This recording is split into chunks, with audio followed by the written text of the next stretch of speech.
Nike fue, durante décadas, la marca que le dijo al mundo que todo era posible. Desde las pistas de Oregón hasta los Juegos Olímpicos, su swoosh estaba en cada podio, en cada sueño deportivo. Hoy, ese gigante está bajo presión. En pocos meses, ha perdido decenas de miles de millones en valor bursátil. Las ventas se enfrían, las rebajas se multiplican.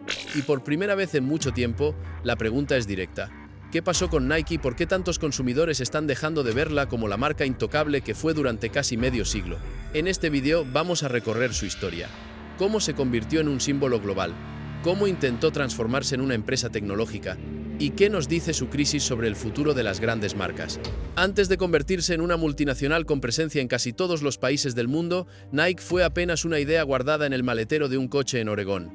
Phil Knight, un joven corredor que nunca llegó a destacar en la pista, tenía algo que compensaba sus tiempos discretos. Una enorme obsesión por entender qué hacía que una zapatilla fuera realmente buena. A su lado estaba Bill Bowerman, su entrenador universitario, un hombre meticuloso, casi científico, que modificaba calzado con la misma dedicación con la que un artista trabaja una escultura. Llegó a desmontar zapatos pieza por pieza para encontrar unos gramos de ventaja. No tenían dinero, no tenían fábricas, ni siquiera tenían un nombre que recordara a una marca icónica. Lo que tenían era una maleta, un puñado de corredores universitarios dispuestos a probar prototipos y una idea. La velocidad se puede fabricar. Así nació Blue Ribbon Sports, un pequeño distribuidor que importaba calzado japonés y lo vendía directamente a los atletas. Lo hacían como podían, corriendo de una pista a otra, sacando cajas desde el maletero de un Plymouth Valiant, hablando con corredores uno a uno, sin campañas, sin tiendas, sin celebridades, solo boca a boca y resultados. El nombre Nike llegó después, inspirado en la diosa griega de la victoria, sugerido casi al azar, aprobado sin imaginar que sería uno de los nombres más poderosos en la historia del marketing moderno. El swoosh, el logo que hoy vale miles de millones, costó $35. Una estudiante lo dibujó en una tarde. Y sin embargo, esa línea curva se convertiría en un símbolo universal de movimiento, velocidad y ambición. Durante los años 70 y 80, Nike entendió algo que el resto de la industria aún no había captado por completo. El deporte no era solo rendimiento, era identidad. No vendían únicamente zapatillas, vendían una sensación, un mensaje implícito, puedes hacerlo. Un adolescente comprando unas Nike no adquiría solo un producto, compraba una promesa. La idea de que, aunque corriera solo en el parque, formaba parte de un espíritu más grande. La década acompañaba esta mentalidad. Una América más ambiciosa, más orientada al logro, más obsesionada con superarse. Nike no solo siguió esa ola, la lideró, y lo hizo desde el mismo lugar donde había comenzado todo. Una pista, el olor a caucho caliente y un grupo de corredores soñando con ir más lejos. En los años 80 y 90, Nike dejó de ser una marca deportiva. Se convirtió en cultura. Michael Jordan flotando hacia el aro, Tiger Woods cambiando para siempre la historia del golf, Serena Williams rompiendo récords y prejuicios con la misma fuerza. Cada una de esas imágenes era más que un momento deportivo, era publicidad natural, era inspiración pura. Nike no pagaba por crear héroes. Los héroes querían trabajar con Nike porque la marca entendía perfectamente cómo transformar un logro personal en una narrativa global. Las Air Jordan, por ejemplo, rompieron todos los esquemas. No eran solo calzado técnico, eran moda, arte, objeto de deseo. Una zapatilla que, sin proponérselo, cambió para siempre la industria. Mientras tanto, en los despachos, las cifras parecían de otro planeta. Ingresos multimillonarios, cuotas de mercado colosales, avalanchas humanas en cada lanzamiento y una comunidad global que no solo compraba Nike, sino que vivía Nike. Porque Nike no vendía productos. Vendía un estado mental. Si tienes un cuerpo, eres un atleta. Una frase simple, pero revolucionaria. Quitaba la presión del rendimiento y ponía el foco en la experiencia humana. No hacía falta ganar. No hacía falta competir profesionalmente, solo había que atreverse. Por eso Nike no era un simple logo, era una tarjeta de identidad cultural. Reto, esfuerzo, ambición, persistencia. Pero mientras el swoosh se expandía por todo el planeta, internamente la marca empezó a mutar. Las campañas publicitarias se volvieron cada vez más espectaculares, más cinematográficas, más abstractas, y poco a poco el centro gravitacional de Nike se desplazó. De las pistas a los estudios creativos, del atleta real al relato inspiracional, de la innovación técnica a la narrativa emocional. El producto seguía siendo bueno, sí, Pero el foco ya no estaba tanto en la zapatilla, sino en la historia alrededor de ella. Y cuando una marca empieza a apoyarse más en el mito que en la experiencia real, corre el riesgo de que el consumidor se enamore del anuncio, pero no necesariamente de lo que lleva puesto. Ese fue el primer cambio silencioso, uno que tardaría años en mostrar su impacto. A mediados de los 2010, algo se movió silenciosamente dentro del mundo corporativo. Nada explotó. No hubo un gran titular. Pero el terreno bajo los pies de la industria empezó a cambiar. Las compañías dejaron de competir por vender productos y pasaron a competir por controlar información. El verdadero valor ya no estaba en fabricar, sino en saber cuándo compra un cliente, qué desea y por qué lo desea. Las plataformas tecnológicas comenzaron a dominar todos los sectores. Los algoritmos se convirtieron en nuevos oráculos capaces de anticipar comportamientos antes de que esos comportamientos existieran. Mientras ese cambio arrasaba el panorama empresarial, Nike se hizo una pregunta que marcaría el rumbo de la década. ¿Queremos seguir siendo una empresa de deporte o queremos ser la empresa de deporte del futuro? Y eligió la segunda. Fue un giro silencioso, pero determinante. Los equipos directivos empezaron a incorporar perfiles que, años atrás, jamás habrían tenido sitio en una compañía nacida en las pistas. Expertos en comercio electrónico, arquitectos de plataformas digitales, ingenieros de datos y estrategas venidos de las grandes tecnológicas. No eran atletas, no eran diseñadores de calzado, eran profesionales cuyo campo de juego era el algoritmo. La lógica era difícil de cuestionar. El consumidor pasaba más tiempo mirando la pantalla del móvil que las estanterías de una tienda. Las apps se volvían el primer contacto entre una persona y una marca, y las empresas capaces de personalizar cada interacción parecían destinadas a reinar en el futuro. Era, en apariencia, la evolución natural. Fue allí donde nació una nueva estrategia que cambiaría por completo el ADN de la compañía. Consumer Direct. No era un simple plan comercial, era una reescritura del modelo de negocio. Un movimiento profundo que buscaba reducir la dependencia de intermediarios, fortalecer los canales propios y reconstruir la relación con el cliente, pero desde una lógica digital. La visión era clara.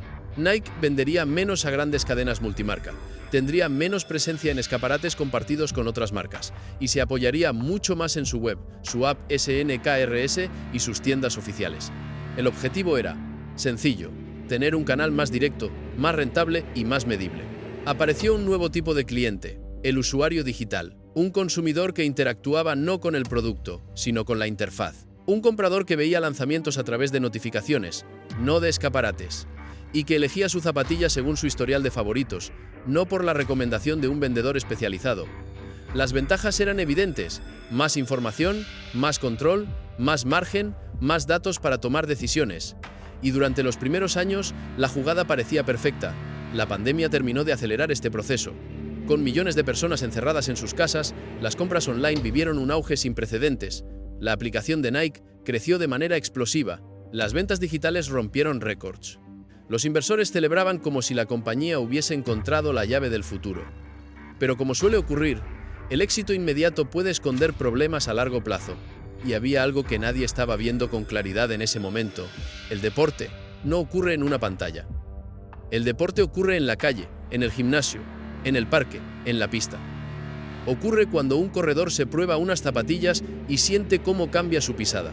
Ocurre cuando un asesor de tienda observa el desgaste de tu suela y te recomienda un modelo distinto.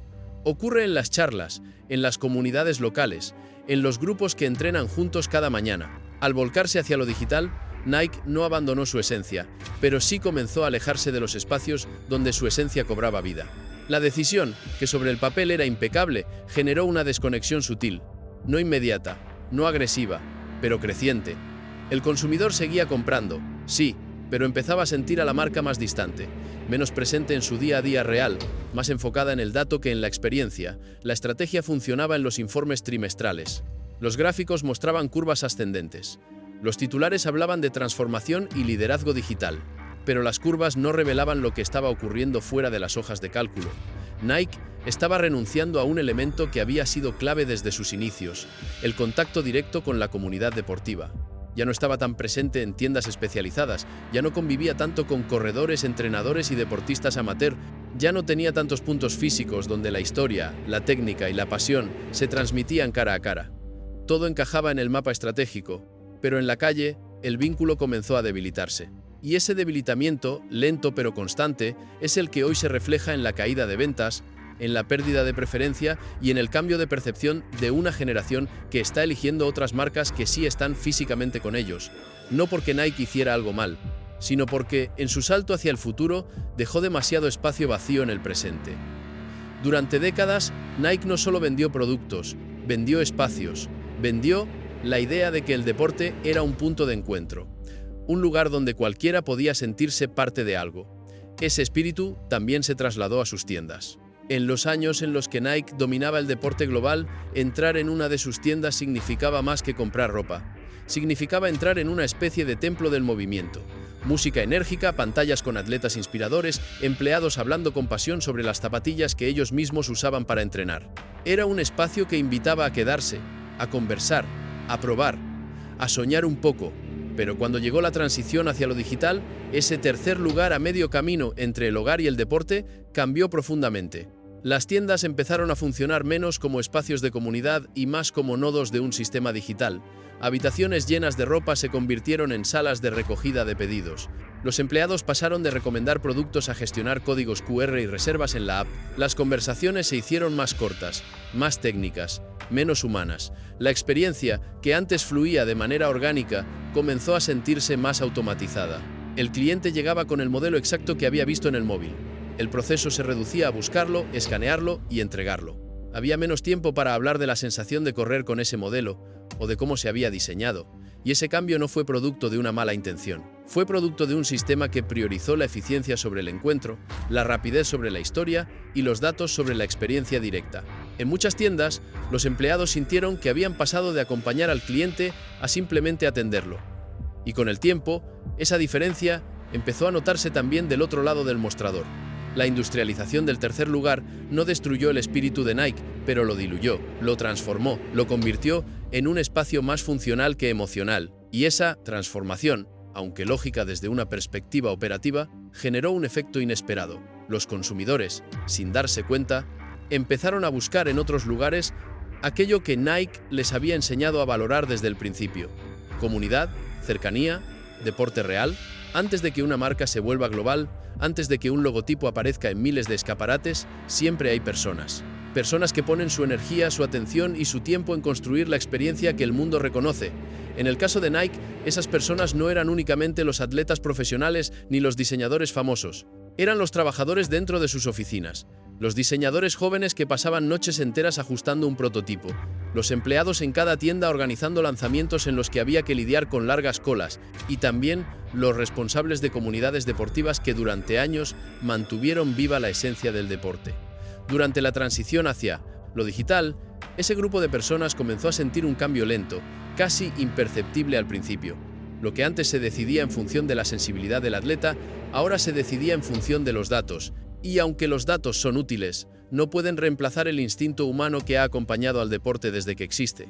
Muchos empleados describen esa época como una especie de desconexión. No era un problema visible, no había un conflicto directo, era más bien una sensación. La idea de que la emoción que definió a Nike durante décadas estaba perdiendo espacio frente a los dashboards, los algoritmos y las métricas de conversión. La carga de trabajo aumentó en varios departamentos, especialmente en aquellos dedicados a lo digital. La coordinación entre equipos se volvió más compleja y muchos trabajadores hablaban de la sensación de estar corriendo sin saber muy bien hacia dónde.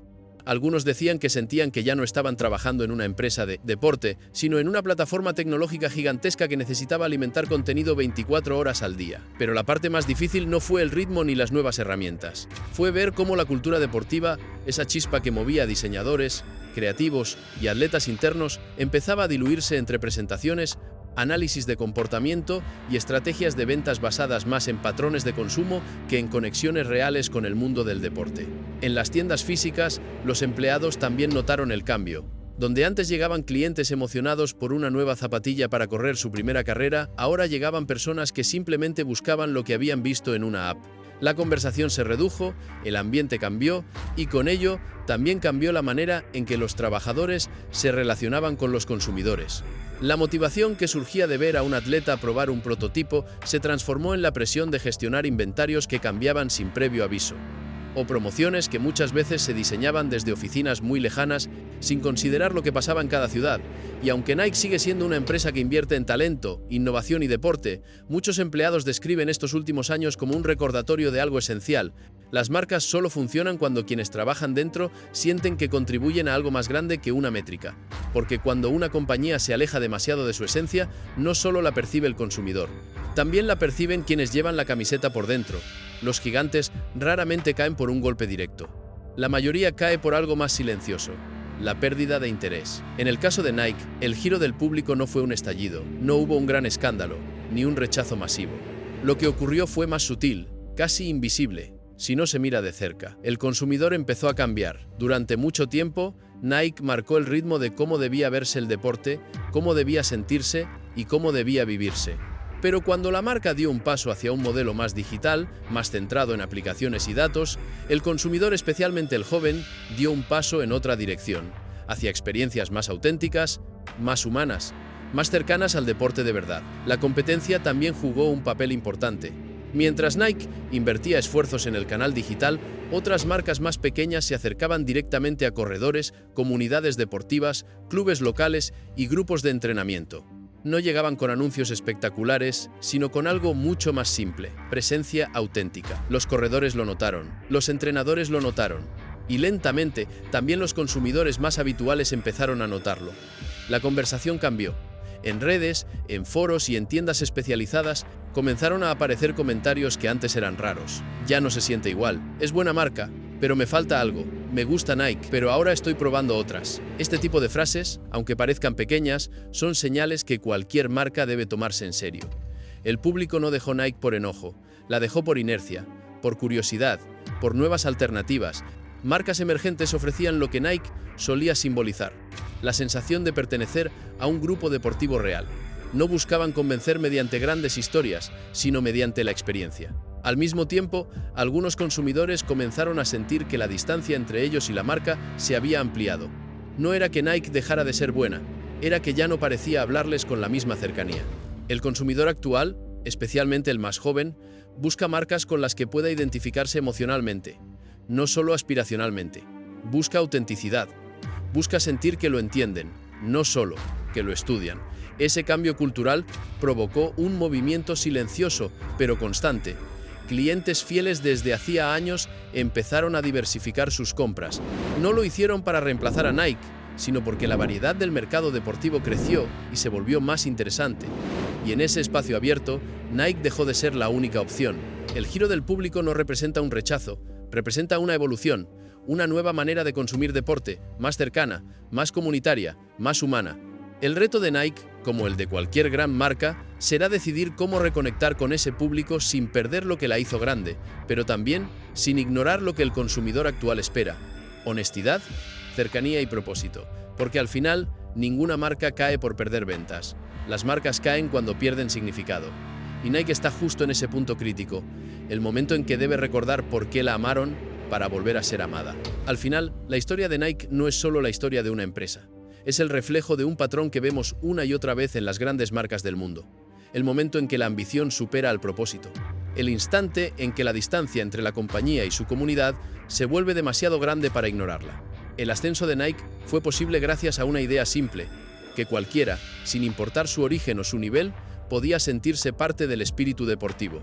Su caída parcial, o este momento de inflexión que ahora atraviesan, surge de otra realidad igual de simple: cuando una marca deja de escuchar, deja de liderar.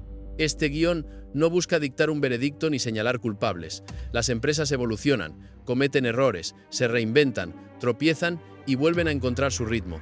Lo que vemos hoy podría ser un declive o podría ser el inicio de una transformación más honesta, más humana y más conectada con sus raíces. Al observar su recorrido desde un maletero en Oregón hasta convertirse en un coloso global, queda una enseñanza que va más allá del deporte, del marketing o de la tecnología, que incluso los gigantes necesitan detenerse para recordar quiénes eran cuando empezaron a correr. Quizás Nike no esté viviendo su final, sino el capítulo en el que decide si vuelve a ser esa marca que inspiraba a millones o si continúa buscando su lugar en un mundo donde las expectativas cambian más rápido que los productos. Y tal vez esa sea la reflexión más valiosa. En un mercado donde todos compiten por innovar, Las marcas que realmente perduran son las que nunca dejan de escuchar a las personas. Si esta historia te ha hecho mirar las marcas con otros ojos, si te gusta entender qué hay detrás de cada imperio, cada éxito y cada caída, entonces este es tu lugar. Te invito a suscribirte al canal y activar las notificaciones, no para seguir una tendencia, sino para seguir comprendiendo el mundo que todos compartimos. Aquí analizamos negocios, cultura y decisiones que cambian industrias enteras, sin sensacionalismo, sin agendas, solo contexto, reflexión y las historias reales que definen nuestro tiempo. Gracias por estar aquí. Nos vemos en el próximo capítulo.